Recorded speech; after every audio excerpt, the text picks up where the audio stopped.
It's been a woeful time in Winnipeg as their hockey club is winless in 10.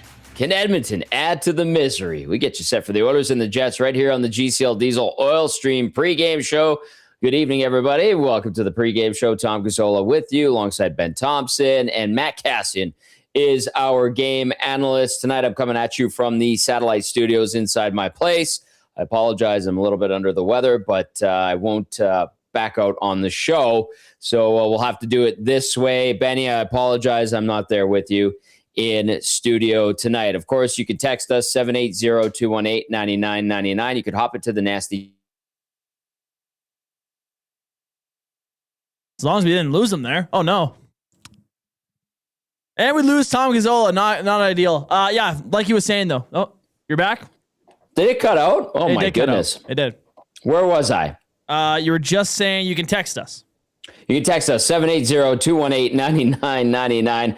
Jump into the nasty chat as well if you're over on YouTube. All right, the Oilers 21-16-6. Winnipeg 15-21-5. Of course, GCL Diesel, providers of the best diesel engine components around, from turbochargers to injectors, fuel pumps to sensors. They are the critical engine component experts, proud to serve Edmonton and Northern Alberta for over 50 years. Sorry about that, Benny. No, it's all good. We're all good now? It was like 5 seconds. Okay. Yeah, weird. I'm hardwired in. That's annoying. It's very, very, very, very frustrating. What do you think about this matchup tonight? I mean, the Oilers have been pretty good of late overall. They had a great night in Winnipeg not long ago. Calvin Pickard was excellent in that game, making 41 saves. Winnipeg continues to struggle, hasn't won since December 13th. Edmonton, meanwhile, coming off a pretty nice victory over the Nashville Predators the other night. This is lining up very well for the Oil tonight, Benny. You say that, but no. There's always that doubt. There's always the doubt. Yeah. It's funny. I think I was filling in for Zach yesterday, and Reed was saying it. It was like both teams are coming, both fan bases are coming into this going like, oh, like this is brutal. Like Oilers fans are going, oh, this is the worst case scenario. We're gonna play a team, and the Oilers are gonna be the slump busters and all that, blah blah blah. And then the Jets fans are going, oh no, we're on a 10-game lose streak, and Connor McDavid is on this ridiculous tear is coming into town. Yep. Like we're screwed. So it's funny. Both fan bases seem like they're pretty ticked off with this matchup, but in the Oilers case, take care of business. Like you said on your hit, like. However you want to say it, stomp on the throat, pedal to the metal, whatever you want to say. Mm-hmm. Oilers need to take care of business tonight against the Winnipeg Jets. They're on a 10-game losing streak. They're not feeling great about themselves. They're going to be motivated tonight, but if you get a lead early, you get on to them early. I like your chances at maintaining that lead and picking up another win. So, this is a good opportunity for them, and let's see if they take advantage of it. When I hosted Oilers TV, we didn't call this a 10-game win or 10-game losing streak. You call it a 10-game winless streak because of the OT losses. And technically that's true, but really you're losing those games. Yeah. So, winless in 10 for the Jets. I'll be nice to them because I know we have a lot of WSTers that pop in and are regulars with us at EST. And I also understand the woes of a struggling franchise that can't find a win to save its life. So I'll just go winless in 10 for the Winnipeg Jets as they look to get off the schneid. The Oilers and everybody in oil country, quite frankly, saying, not tonight. Not tonight. We'll get to your starting lineups, and Cass will join us very shortly. Of course, you can text us 780-218-9999. Jump into the nasty chat. Benny, give us the question of the night if you got it. Okay, question of the night tonight. Do you think that playing Trent Frederic tonight is the right decision? That I'm just going to keep it as simple as that. Because I had my take on it last post-game show. And Chris Knobloch did the predictable thing and put him in for where Adam Henrique is going to be out for a little bit. Is it the right move to play Trent Frederic tonight? Let us know. You can give us a yes or no answer. That's fine. We would appreciate if you show your work. If you do show your work, I'm more likely to read it out on the pregame show tonight. So we're going to save that. I'm not going to give my answer till we bring Cass in. I'm going to give us the starting lineups, and then we'll get to Cass for game changers. By the way, Kenny Weeb will be joining us from the Winnipeg Free Press. He's at Canada Life Center, and he'll hop on. He was going to join us via video, but he's having computer issues, so we are going to just do it via telephone with Kenny Weeb. All right, your lineups for tonight for the Oilers. Not a lot of change, but you heard basically the only change there from Benny Thomson. McDavid with Nugent Hopkins and Hyman. Draisaitl between Podkolzin and Kapanen. Roslovic between Howard and Savoy, and we saw that game the other night against Nashville with those three together. To me, it seems like a stopgap, temporary thing. We'll see where it goes. And then on the fourth line, Lazar with Janmark and the aforementioned Trent Frederick. On defense for the Oilers, here's where they did make a couple of little tweaks. Ekholm with Bouchard, Nurse with Stasny, Riley Stillman back in, Ty Emberson remains third pair right side. That means no Alec Regula.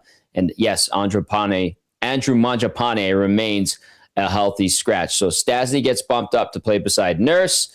We used to see Brett Kulak do that from time to time. And then Riley Stillman, who has played full NHL seasons, slides in with Ty Emberson. So no Regula. He gets a seat in the press box. I know a lot of people the other night on the post-game show were saying, is it time? Is it time? Looks like the Oilers coaching staff says, yes, it is time to sit him out and let him take a peek from the press box. As for the Winnipeg Jets, Mark Scheifele between Kyle Connor and Alex Iafallo, Jonathan Toews with Cole Perfetti and Gabe Vilardi, Adam Lowry between Morgan Barron and Nino Niederreiter, Danny Zhilkin will get in, I believe this is his NHL debut, with Cole Koepke and Tanner Pearson. On defense, Josh Morrissey with Neil Pionk, Dylan Sandberg with Dylan DeMello, and then Logan Stanley with Luke Shen. Not the fleetest of foot in that third pairing for sure. Out tonight, Vladislav Nemesnikov and Gustav Nyquist. Those are two guys who are usually top 9 forwards. Gustav Nyquist, donuts in the goal column. Vlad Nemesnikov struggling offensively like many other Jets, so not a good sign in Winnipeg. Your starting goalies for tonight, 33-year-old Calvin Pickard getting the nod against his hometown team. He's 4-6-2 this year, 373 GA, 873 save percentage in 15 games this year. Pickard versus Winnipeg lifetime 3-3-1 with a 329 GA, 896 save percentage in 8 games against Winnipeg. And then at the other end of the rink, it is 32-year-old Connor Hellebuck. He is 9-11-4 this year, 263 goals against average, 903 save percentage in 24 games. He has a 15-14-3 record versus Edmonton lifetime with a 301 GA, 906 save percentage, 3 shutouts in those 32 appearances versus the Oil. And let's get to the Advantage Sport Medicine and Physiotherapy injury report. Connor McDavid's got a team of specialists. You have a bag of frozen peas. Get the same locker room approach trusted by the best in the game over at Advantage Sport Medicine. Book your assessment today, www.advantagesportmed.ca, or call 780-460-9977. For the Oilers, Tristan Jarry, LTIR, lower body. Jake Wallman, LTIR, lower body. Adam Henrique, IR, undisclosed. He is expected to be out, as the Oilers stated, until after the Olympic break. As for Winnipeg, Hayden Fleury had that nasty play a few days ago. IR, upper body for Fleury. All right, so as we welcome in Cass for Game Changers, brought to you by Damon Bunting Real Estate. Damon Bunting, consistent top producing realtor in the greater Edmonton area for over 18 years. He and his team would love to help you make that decision to find the right home or make the move from your current home. So check him out, DamonBunting.com, or visit his Instagram at Damon Bunting Real Estate. We will begin with the question of the night. One more time, Benny Thompson. Lay it on Cass, lay it on me, lay it on our audience one more time. Let's hear it. Is Trent Frederick, or I should probably rephrase this, is playing Trent Frederick tonight the proper decision from Chris Knobloch? Let us know. I see you smirking. Go ahead, Cass. Yeah, I think so. I mean, Mangiapane, like what has he given you? Mm-hmm. And Frederick, what has he given you? I mean, it's a toss up between those two guys. Mm-hmm. I don't think have the ability to bring someone else up in this moment or for the game tonight. And he's going to be here a long time. So if I'm having to pick of a guy that I want to see going before Mangiapane, how about the guy with like a 30-year contract that's going to be here when we're all 80?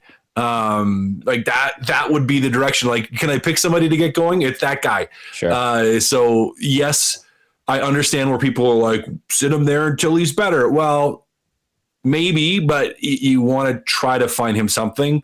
So yeah, I think it's the right choice. I think it's the right guy between the two. Cass, I'll follow up to you. What does it say about Mangiapane's situation, that a guy that has more offense, especially this year compared to Trent Frederick, has been more effective, not by much, don't get me wrong, is being sat out for the third and 4 games? To me, that's a sign of where they are as a team and asset.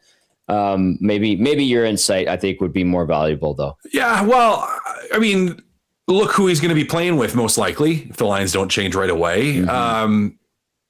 If we look at a line of Janmark, Lazar, and Mangiapane, like, is it more likely he's going to have success there, or is it more likely to have Janmark, Lazar, and Frederick? Right. And from a stylistic standpoint, who or how would we rather see a player kind of pull out of themselves to be what the team needs them to be? Well, the likelihood of that happening with fourth line minutes for Frederick, I think, is higher than Mangiapane at this point. Like, a grumpy Frederick that might go run somebody, as opposed to a grumpy Mangiapane that's just going to kind of ho-hum through like that. That to me makes a little bit more sense from a line combination standpoint. And I think someone did put this in the nasty chat. I think it was James Barrels, said Mangiapane can't get hurt if he has to be traded. And that's also very true. Good point. A couple reasons there, but it's the right decision, guys. Yeah. I got a text here, says no on Frederick. If it ain't broke, don't fix it. It is broke in the form of Adam Henrique is out. He got hurt early in the game the other night. You got to put somebody in. I know there'd probably be a lot of people that would want to see Quinn Hudson recalled again. And I totally understand that, to be honest with you, but they're kind of just using the guys that they're dragging along with them until this Mangiapane situation gets solved here. But I understand why there would be someone saying no. Totally get it. And then the same texter adds, Pix owns the Jets, though, so it doesn't really matter. All right, we'll see if that happens again. We'll see if that happens again. He played excellent on December 29th. And then Poop Stain says, how about Frederick takes Lazar's lead and just plays hard and checks? Start at the bottom and work hard. And Curtis Lazar, guys, he goes in and he just plays like a fourth liner. Yep. It doesn't hurt his team. You don't get a ton of offense, although he chipped in the other night. Although he's got, 3 goals this season? He mucks it up. He goes hard to the net. He forechecks, all that stuff. And I agree with Poop Stains. Great handle, by the way. Start at the bottom, work hard. Go in and check. This one, let's go to this one from Stanley in YYC. Hello, Stanley says 10 playing is a bad choice. That's Frederick. It's just showing there are no consequences for his poor play, no matter where he is in the lineup.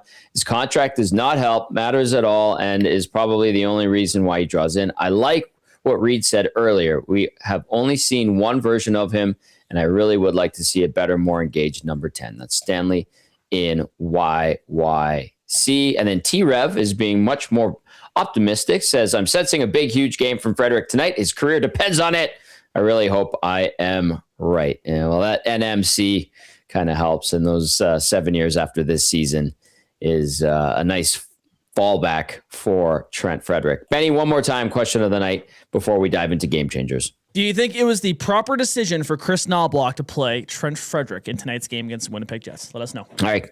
Keep those coming in, 780-218-9999 as we roll along here on the GCL Diesel Oil Stream pregame show. Tom, Cass, and Benny with you. Let's get into game changers, brought to you by Damon Bunting Real Estate. Cass, number 1, nobody's disagreeing with this one, cornered prey. Yeah, well, the wounded animal that is the Winnipeg Jets right now can't buy a win. But, and that's a big but, the games have been close. They have outplayed teams in many of those games. I think 6 or 7 of them, 1-goal games. They have come out with hot starts in some of those games and given up leads. after having 1 goal, 2 goal leads. And what that tells me, and like, it's a team that is, and even you looking at the fancy stats. So this is where we can look at fancy stats, right? From an analytics standpoint. And what the shot opportunities, what the high danger chances say is that the Winnipeg Jets right now are a little bit or very unlucky, that they deserve or have deserved better outcomes than they've gotten. Now, that being said, losing games when you should win them, and then losing more games when you should win them, and then losing more games even when you should win them, that wears on you. And it creates a situation where I think that, it's going to be one of two versions of the Winnipeg Jets. And lots of this is going to be dictated by the Oilers. Not all of it. Winnipeg's going to have a say too. But you're either going to get the Winnipeg Jets that are just resigned to their fate, that are just going to quit because they've lost 10 in a row and are just ready to pack it in. Or, and this is the more likely of the two, you're going to get a group that is furiously doing everything they can for their job and for their team, and to try to crawl back into some semblance, even if they don't make the playoffs, but some semblance of a season, trying to find something to feel good about. And that's the more likely of the two. And if that's what you're going to get from the Winnipeg Jets tonight, if you're the Edmonton Oilers, you cannot be complacent. I mean, this is going in, and I used the example earlier today, but like, let's say for most teams, and we could use the Edmonton Oilers. Let's say if the Edmonton Oilers are playing a back-to-back game at home and they lose the first night to a team and they lose 8-1 and they play like absolute trash, or 8-0. And the team that's coming in the building the next day is probably looking at that going like, this might be one, because McDavid and Draisaitl and the entire crew are going to be like, oh boy, that was so bad yesterday. You're going to get their absolute best. Right. And that's kind of where the Jets could potentially be at. We could see the best of the Jets. And as we saw when they played very recently, the Jets, when they play well, are still a really good team. And Edmonton couldn't do anything. And the only reason they won that game was Pickard stood on his head. Now, maybe he does that again. He could, of course. But if you're the Oilers, you can't be thinking that you're going to give this Jets team life and room and anything. Like it's a group that's dangerous to me to be playing, because they're going to look at this and it's going like all they're going to hear, and all the questions from the media in the Winnipeg room are, why is this streak so long? What are you going to do to turn this streak around? The longest losing streak in Jets history without a win. Like, you're hearing that over and over and over again. And again, it's going one of two ways, where it's like you're going to buy into that, or you're going to have a huge pushback against it. So an important night for the Edmonton Oilers to realize the emotion that Winnipeg most likely is going to bring today, and to hopefully not buy into their own hype after playing what was a really good game against Nashville. And a Nashville team that had been playing well. I know Nashville hasn't been a strong team for a couple of years, but it was worth noting. They were at the tail end of a long road trip, 7-gamer, but they had been playing good hockey. They had been getting results. They were rested. They stayed in Calgary a couple of extra days before making their way up to Edmonton. Like, it wasn't just a throwaway game, I think. So that's important from an Oilers standpoint. Now, Cass, you talk about cornered prey, and you talk about these Winnipeg Jets and this 10-game winless streak. The Golden Knights lost 4-3 in OT. It was a blown lead there. To the Sens, they lost 4-2. 6-5 to the Leafs. 2-1 to the Red Wings. 3-1 to the Oil. That one had an empty netter in it, and you talked about how good Pickard had to play. 4-3 in OT to Minnesota. They lost 4-3 in OT to Utah, 3-2 to Colorado in regulation, and 1-0 to St. Louis, and then a 3-2 overtime decision to Ottawa to kick off this 10-game winless streak back on December 15th. So those are tight games, but yeah, we end up on the rough side. And Benny, what do you think I'm going to say here? What do we, when we hear all those list of teams, how many of those were average to sub-average teams in the league? No, I think a lot of them are pretty damn good. A lot of them are really good. Yeah. A lot of them, like that's a lot of really good teams. Now, if we just disregard Edmonton, it's like, okay, Detroit, they've been really good this year. Colorado, they've been really good. Vegas is a good team. Like you go through those. Minnesota, it's like they're good teams aside. St. Louis, not great. And Utah has been not bad, right? So they were tight with some really good teams in that entirety as well. Yeah. Detroit third right now in the Atlantic at 54 points. So pretty good. And then Utah has a 2-game win streak, or a 2-game in a row that they've won. The streak starts at 3, but they do have 45 points on the year, and they've been hanging around. That's only three more points than the Edmonton Oilers. So they have played one more game, than the Oilers. And it's a list of decent teams, strong teams that they've lost 1 goal in overtime games to in the Winnipeg Jets. So good point by you, Cass, as always. All right, point number 1 was cornered prey. Point number 2, the almost youths line. Yeah. I know what you did there. The almost youths. A little mix-up with Matt Savoy playing wing and Roslovic sliding into the middle. We're getting a resurrection of the youths line for the third line for the Edmonton Oilers, and it's an interesting one. They played pretty well. So Ike Havard, Jack Roslovic, and Matt Savoy rounding out the rest of that line for the very few minutes that they were together against the Nashville Predators. I will also say I'm pretty sure Nashville had their rookie party in Calgary, just as a side note. Thought I'd squeak that in there. With a window like that, I mean, that's prime time. Yeah, so that could have factored into some heavy legs for a couple players for the Predators, possibly. But the youths line against Nashville, or almost youths line, they did some good things. It's the type of line that I feel very comfortable with in the offensive zone, and I don't know how comfortable I feel with in the defensive zone. I also feel comfortable with them in games where they're up-tempo, high-paced, skill teams. I don't want to say I'm nervous, but I think games where they could struggle potentially would be games where it's more physical, more grindy, less offensive opportunity, not so much back and forth. Like, this isn't a line that I expect to go and grind it out to try to turn over pucks. Like, they're a group that is quick and could potentially be very good being aggressive, taking pucks to the net with some potential high offensive output. Also a group that, if you get into trouble down low in your own zone, you kind of got to go, okay, you don't necessarily have guys that, especially if it's late in the shift, that are tired. Whoever ends up down low, whether it is, Howard or Roslovic or Savoy, at 40 seconds into a shift, is one of those guys going to be able to knock someone off the puck in the corner? Right. Or how effective are they going to be in that scenario? And that's I think the fair concerns from a line to say, hey, this is a smaller line. Mm-hmm. This is a very fast line, but how effective can they be defensively when or if they're forced to play in their own zone? So we'll have to see how this line does. I think it potentially is a really good test for that group against the Winnipeg Jets because of how the Jets are most likely going to play tonight. But I'm excited to see it. I'm here for it. I'm here for the speed. I'm here for the offense.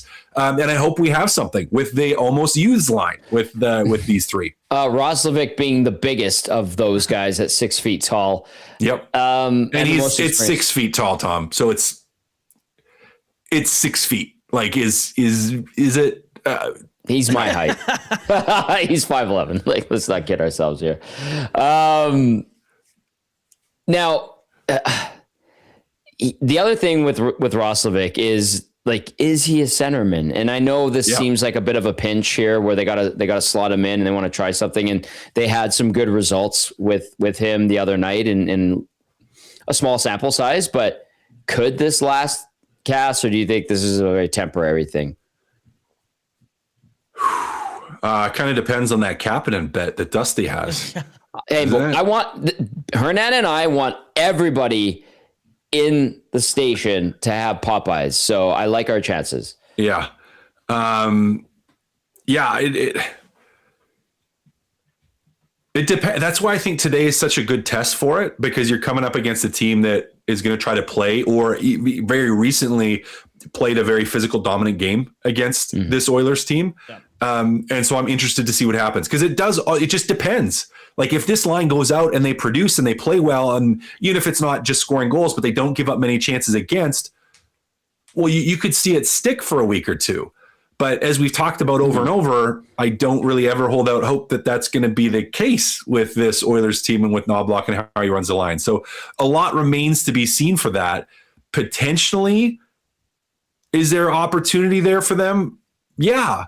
I mean, and Knobloch, this is the first time I've seen in a little while where he was kind of asked that question. He was like, hey, yeah, we're going to go back with that group. We like some things we saw. Right. And usually he just doesn't comment about any of that, or we just don't ask because we know the lines are going to switch in 5 seconds. Yeah, so, it's going to be, they got to produce, and then there's a chance. Mm-hmm.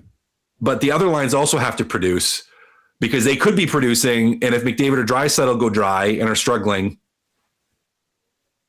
going to see a switch. Yeah.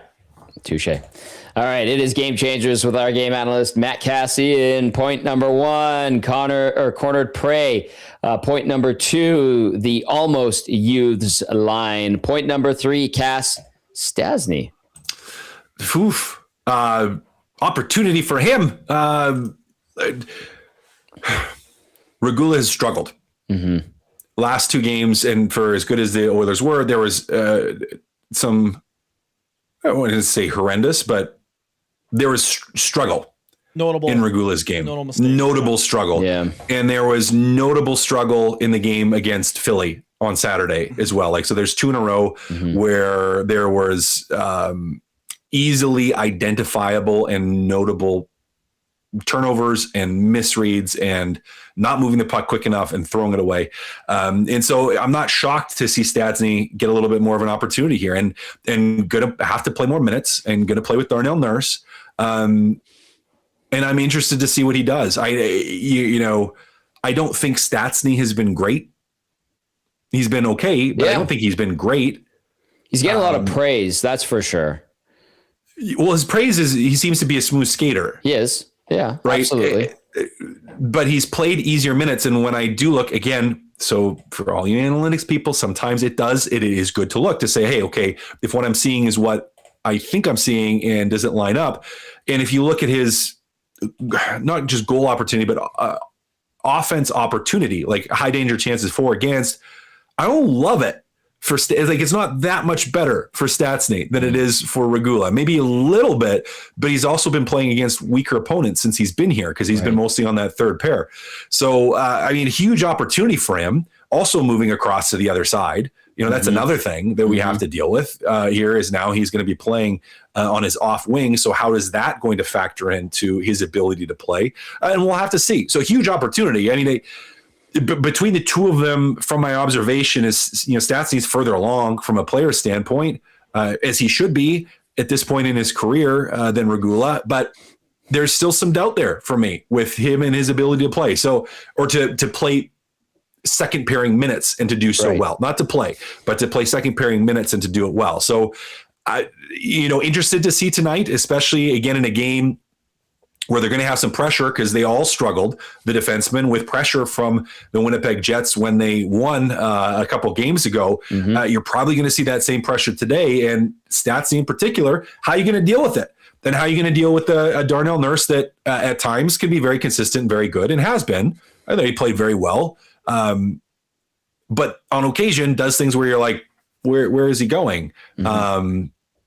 As a defenseman and defense partner, you got to be able to read off of those. So I'm interested. Stastny's going to play a big part in this one because he's on that second pairing. I'll keep an eye on him as well. I noticed that and said, okay, I mean, may as well give him a shot. He's certainly played well enough in the role he had been given.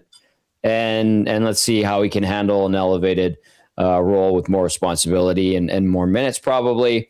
Hopefully it turns out good if you're a fan of the Oilers. Cass, great job. We're just 3 youths on this show. So that was very youthful, even though that's not a proper word. But great stuff as always, my friend. We'll catch up with you on the post-game show. Thanks, guys. There you go. There's our game analyst, Matt Kassian, with Game Changers, brought to you by Damon Bunting Real Estate. If you're looking to buy or sell a home, check out damonbunting.com or visit his Instagram at Damon Bunting Real Estate. I'll rattle off a few texts Ontario Mums, I'm going to save yours for Ken Weeb, who will join us very shortly here from Canada Life Center. Let's go into the text line. Let's see. Mike outside of Edmonton says, how is the Oilers' D depth? How about that Finn from the preseason? Is he on the radar, or are we stuck with Stillman? The Finn is actually having a good year down in the AHL. I was looking at the offensive stats the other day. Riley Stillman has much more NHL experience, and I think that he was kind of brought in for this type of scenario. You also have Josh Brown down there. I saw him in a pretty spirited fight the other day against, I think it was Coachella Valley.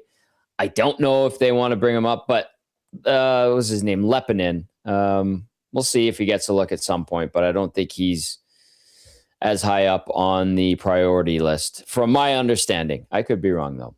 Poop Stain says, if Kapanen puts back-to-back games together, he'll be there for a week. I think that's what Cass is saying. And then Captain Kirk also adding, Captain Kirk here, they have to put number 10 in. Captain's log.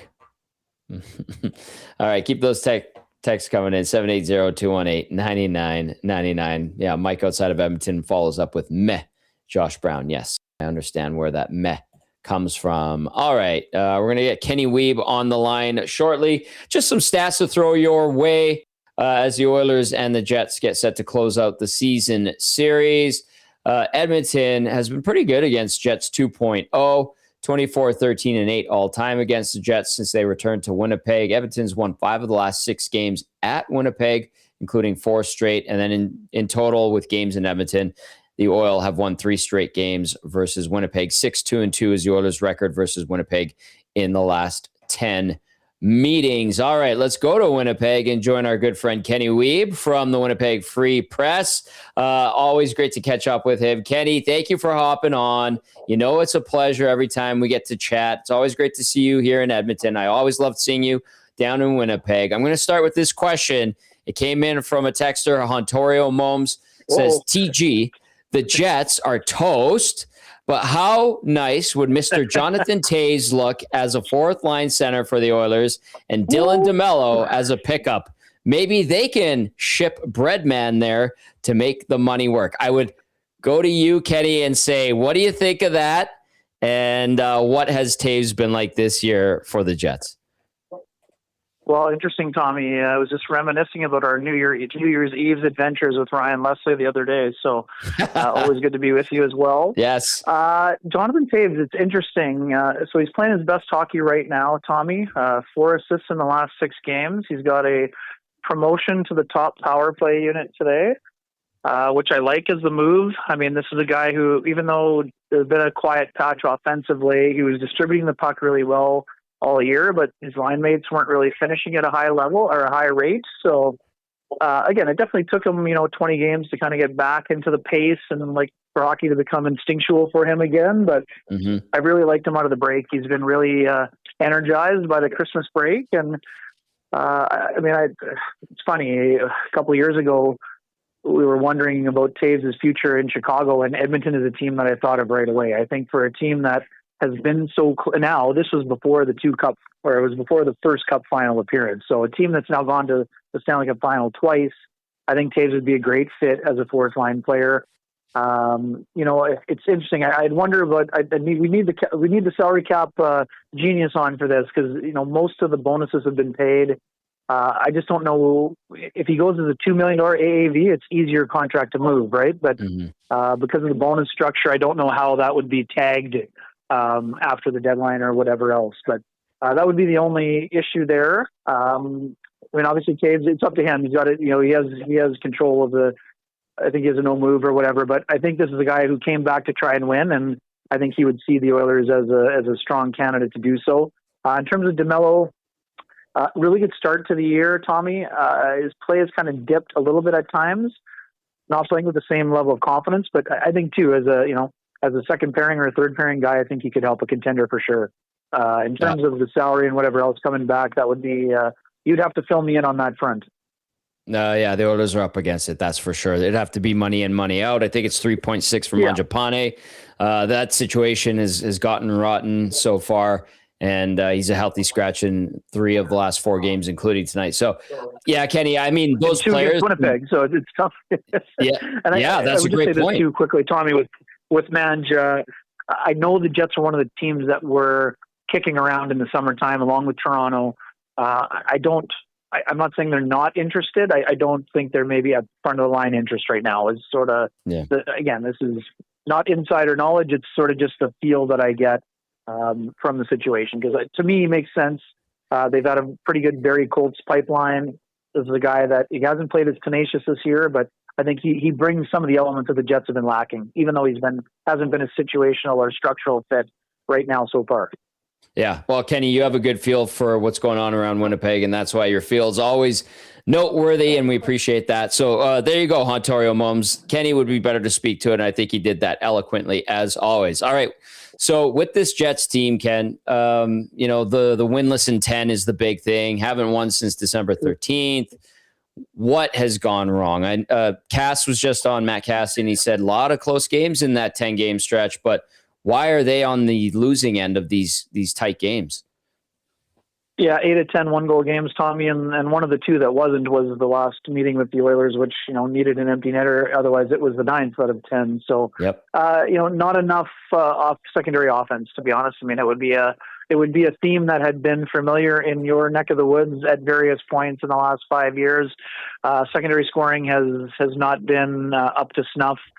They've been often nights reduced to a one-line hockey team. Now, it's changing to a degree. Adam Lowry's line with Morgan Barron is back to kind of being a checking line, and they did a really good job in the last meeting, helping, kind of keep Leon under control at least. And, McDavid, who's been out of this world, limited just to the empty net assist. But Jets haven't, it's the list is long.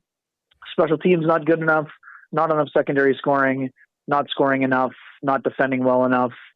Other than that, it's going great, right? I mean, and even in it too. I mean, Hellebuck is not the issue. There's too many backdoor tap-ins, but I mean, his save percentage has gone down, I think 20 points. So that was also unexpected. Now he's also dealt with a knee injury, and the environment in front of him is not nearly good enough. But he sort of was the human eraser at times in the past for the Jets, and they just haven't played well enough in front of him. And even the game against the Oilers was one of the best games the Jets have played. And then Calvin Pickard just was out of his mind, fueled by the family meal the night before, I guess. Yes, an inspired night at home. Not mine. His words, not mine. When he had the pierogies, life is good. Yeah, I heard the pierogies part. I was like, ooh, that sounds like a good family meal, to be honest with you. So, and a great guy, a good Winnipeg guy, like pretty much 95% of Winnipeggers, even 99%, I'd go that high, of Winnipeggers are all good people out in Winnipeg for sure. You're being one of them. Ken Wiebe with us from the Winnipeg Free Press, getting us set for the Oilers and the Jets this evening. Okay, with this winless streak and where the Jets find themselves in the standings, Kenny, are people around Winnipeg and Manitoba talking about the first overall pick already, or are they still hanging on to some hope that they can salvage the season? Yeah, I'd say there's a combo platter. Tommy, depends who you ask, but definitely there's been a lot of, especially with the World Juniors just wrapping up, lots of talk with whether it be McKenna, Stenberg, even Verhoff, even though the ice time wasn't, at the same level as those other guys. But, quite frankly, the Jets, what it's like. Yeah. Players don't tank, but so that's not going to be happening. Based on the core age group of their, or the age of the core group players being in, Kyle Connor 29 to Mark Scheifele, Connor Hellebuck 33, there's not going to be a scorched earth rebuild here, but you can't ignore the fact that a top 3 pick would, provide a lot of juice into the lineup the same way that Patrick Laine did in 2016. So I think there is a segment of the fan base that is ready to start focusing more on draft picks and lottery simulations. But there's also people that are feeling channel those 2019 St. Louis Blues and see what happens. But I would say it's going to be kind of a sprint to the Olympics break, Tommy, and then I think they'll have a better. I'm not saying they don't have an idea of where they are, because, they'd have to play at a 750 or better pace to get to 90-ish points. And that doesn't seem likely based on what we've seen. But again, I don't think they've given up hope yet. And the one thing about the Jets players, Tommy. They're not acting like a bad team. They haven't quit on their coach. They're playing right to the wire.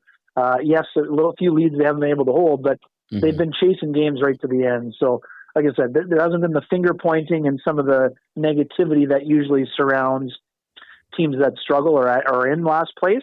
But at the same time, they're sour about not winning. I mean, any professional would not want to be 32nd overall after they were obviously first the year before. No, but that's a good point, Kenny. Like if a team and its overall psyche collectively isn't bad and they haven't given up on the coach and the room isn't awful and red rotten or anything like that, it's a small thing, but I think it's an important thing that, you know, fans probably don't have a ton of time for. Some would appreciate, but that is a good thing considering where we're at in the season, just past the midway point. Okay. You talk about the players and them not giving up and still, you know, going in and being competitive, trying to salvage this thing. How about approach from Kevin Cheveldayoff and the executive team, because he's kind of a conservative guy in terms of wheeling and dealing, and there really hasn't been a lot of movement with this roster this year either. No, it's they've been very patient with a bunch of veterans they brought in that haven't really performed up to par. And the other issue is that there have been so many guys that went cold at one time. I mean, we're talking about Vlad Nemestikov was the second line center last year, Tommy. No points in 18 games, 1 assist in 29 games. Wow. Healthy scratch tonight for Danny Jokin to be making his NHL debut. Nino Niederreiter, 16 games without a point of any kind. You know, they've got a couple guys that have got, like, basically your second line center from last year has gone over a quarter season without scoring a goal, and he had 6 out of the gate in the first 10 games. So it's just been just a bizarre kind of turn of events. So yeah, I mean, to your point, the pending UFAs don't have a ton of value, but what we know is that when it comes to that time of year, people get desperate and moves get made, and you can talk yourself into thinking, well, in the right environment, well, this guy can be helpful. And again, some guys would be helpful in a different environment. I think of Nemestikov, a guy who's a versatile, guy can play up and down your lineup, but as a fourth line winger, penalty killer, he's super effective, but he'd have to get going offensively. Luke Schenn is on the screen in front of me right now. I mean, I think Luke Schenn, all the reasons that he appealed to the Jets would appeal to any team that's looking for a right shot D that plays a physical style. Now, you're not getting peak Luke Schenn, but you're getting a guy who's super hungry to win again. You're getting a guy who plays a physical brand of hockey, can kill penalties, and like I said, he plays with that bite that everybody wants. So, I mean, Cheveldayoff has been super patient, and some of his best moves have brought back multiple pieces. I think of the Dubois trade. I think of even something, when Andrew Kopp went to the Rangers, that deal brought in Morgan Barron and a draft pick that turned into Elias Solomonson, who should be up here shortly, getting more reps as well. So he's going to have to be patient, but he's also going to have to be assertive because, like we talked about, even if you get a top 3 pick, in order to be competitive in the fall, you're going to have to swap out a little bit of the roster in terms of the forwards who have been, underperforming. And, if you get McKenna or Stenberg, you got to have a Andrei Burakovsky type that you can play with them right away. Now, all of a sudden, you've changed the dynamic of the second line, and they need Cole Perfetti to get going too, Tommy. The author of the Manitoba Miracle, it's been a tough goal for him. Only 3 goals and I think 9 points. They were expecting him to be a 60-plus guy this year after having 50 last year.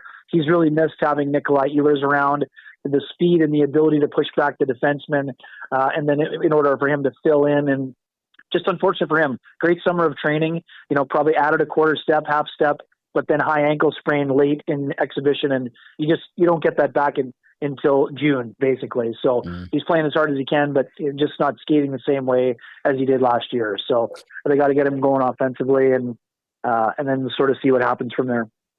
Kenny, 2-1 goaltenders duel with an empty netter again, or are we opening this thing up on a Thursday night in Winnipeg? Yeah, I think the goaltenders will play well, but I think it'll be more like a 4-2 than a 2-1 squeaker. But should be a fun game, and I'm going to tell you again, like you saw last time 10 days ago, a lot of orange in the crowd here, a lot of Oil fans. I know a lot of them will be, Pickard supporters, but quite a few jerseys here, people making the trip in either from Saskatchewan or some other places here. So I'm sure that'll show up on the broadcast here. Hey, they travel well, and it's always a good time in Winnipeg. That rink is rocking. It's one of the best atmosphere-wise, for sure. Kenny, thank you so much, man. Always great to catch up with you, and appreciate the insight into tonight's game. My pleasure. Thanks for having me, and I look forward to seeing you in person soon, my friend. Take care. Enjoy the rest of the season here. Oh, I look forward to it as well. Kenny Weeb from the Winnipeg Free Press joining us. Always a pleasure to have him on. He is excellent. All right, I'm going to dive into the inbox a little bit before we go to the Oilers locker room. Hersey chiming in. Hey, what's up, Hersey? Haven't heard from you in a little while. Says evening tomorrow, checking in from Wichita, Kansas. Have a good rest of the show. Oh, I've been to Wichita. I went to a place called Spangles. It was like a burger joint on my way to Oklahoma City. Be safe in Wichita. Hersey, Captain Kirk, with Star Trek references. Thank you, Captain Kirk. Let's see what Andrew, the accountant, has to say. 0 chance anyone picks up that Taves contract. He has like $5 million in bonus money if he reaches and wins the cup. He earns an extra $3 million just for playing the regular season. So incentive laden. And you heard Ken Weeb there talking about your cap gurus would need to go to work on that one. That Owen guy says, what's the benefit of having Henrique on IR and not LTIR? That Owen guy, I would refer you to Bill Scott and tell you that he probably knows the best way to save as much money or potential money as possible on the cap. And I know they lean on Bill Scott very heavily to do that for them. So there's probably a rationale as to why he is on IR right now and not quite LTIR just yet. And they did move Jari to LTIR the other day. All right, Benny, anything you want to note before we get to Chris Knobloch? I find it a little bit interesting that they're going with Pickard tonight. Obviously, it's home, close to hometown, yep. And he had a fantastic game here. Like Ken was saying 10 days ago, where he stole the game for the Oilers. If the Winnipeg Jets play that same game tonight, I like their chances of winning. They outplay the Oilers, but Calvin Pickard's still on his head. After a game where Connor Ingram played pretty damn solid. Again, another solid game. He's had 5 starts, and 4 of the 5 have been pretty solid. I like the idea that they're going back to Pickard just to give him his opportunity and his shot to go, okay, the other guy you're competing with just had a good game. Let's see you do it now against a team you just did it, 10 days ago. So I found it an interesting choice from Knobloch, but I understand it, and I'm curious to see how it plays out tonight. As am I. All right, let's go to Winnipeg and hear from Chris Knobloch prior to the game as he spoke to the media. Calvin Pickard can replicate his performance from the last time the Oilers were here, but you're probably looking for a better team game overall. Is that fair, Chris? Absolutely. Calvin played an outstanding game the other night, and hopefully we don't need as many saves as we needed from him that night. Hopefully we can sustain a little more pressure in the offensive zone and not have to defend as much. We generated a couple goals, one off end of a power play. Our second unit chipped in, and our fourth line with Jones and Lazar chipped in there with that goal. So I think overall just having a little more sustained balance attack, and we won't have to defend as much. They were really physical with your top guys in that game as well, especially early. Like, they got after you a bit. Do you expect something similar tonight? They are a good defensive team. They play very well against our top guys. I think they take a lot of pride in that, and a lot of line matching. So we're gonna, try and do our best to, maybe shake the matchups, or just have some little bit of strategy on how we can generate a little more offense. You might have a little bit more speed on your third line, just with Roslovic centering Howard and Savoy. Do you think that's fair, that maybe a little bit different look with that trio together? Yeah, that third line played really well the other night, and hopefully they can replicate that. And, with that line playing the way they did, they generated a lot of scoring chances. Those 3 can all skate. They're all fast, especially with Roslovic playing out of the middle. So, I think they can hopefully generate a little bit of chemistry and build something, because, with Henrique being out for quite a while, hopefully that's a line that we can keep together for a while. going up against a team that's lost 10 consecutive. Does that change your approach or expectation in terms of urgency from the other team? Maybe they've lost that many in a row, but I don't see a team that's really struggling that much. And I think they've been very unfortunate where a lot of things haven't gone their way. Definitely they've got more to give and play better, but I think a lot of circumstances just not getting the breaks. So, and looking back to our game the other night, it was just over a week ago where probably that was a game they deserved to win, and things just didn't get their way, and that happens in the NHL, and it just seems like they've had a long stretch of things not going their way. From that perspective. Yes, indeed. December 13th was Winnipeg's last victory. That came against the Washington Capitals. They've lost to the Oilers in that time. The Avalanche. They lost to the Golden Knights. They've lost to the Wild. It's been a rough go for the Winnipeg Jets. Leafs, Sens twice, actually.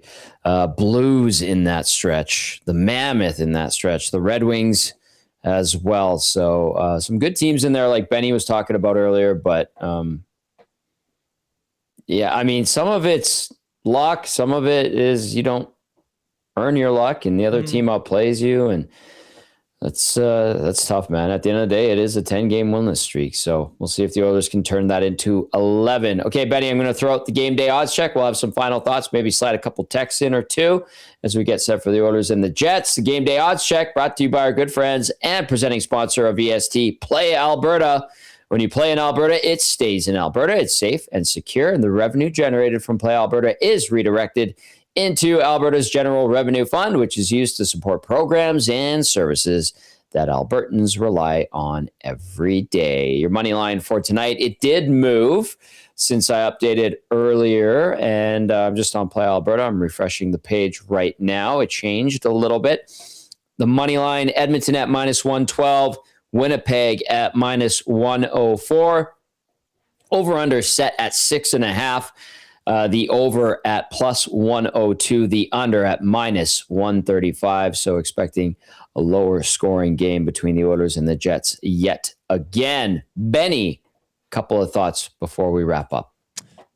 I'm just going to reiterate, just take advantage of the opportunity you have. Like, don't give this team life. They are winless in 10, and they haven't played actually that bad in those 10 games. Like Knobloch was saying, like Cass was saying, a lot of 1-goal games. But to me, there is still the stat is the stat. It's going to sit in their heads. The Oilers could jump on them early. They're already thinking that, this is probably 11 in a row. It's important for me. This start is important for the Oilers.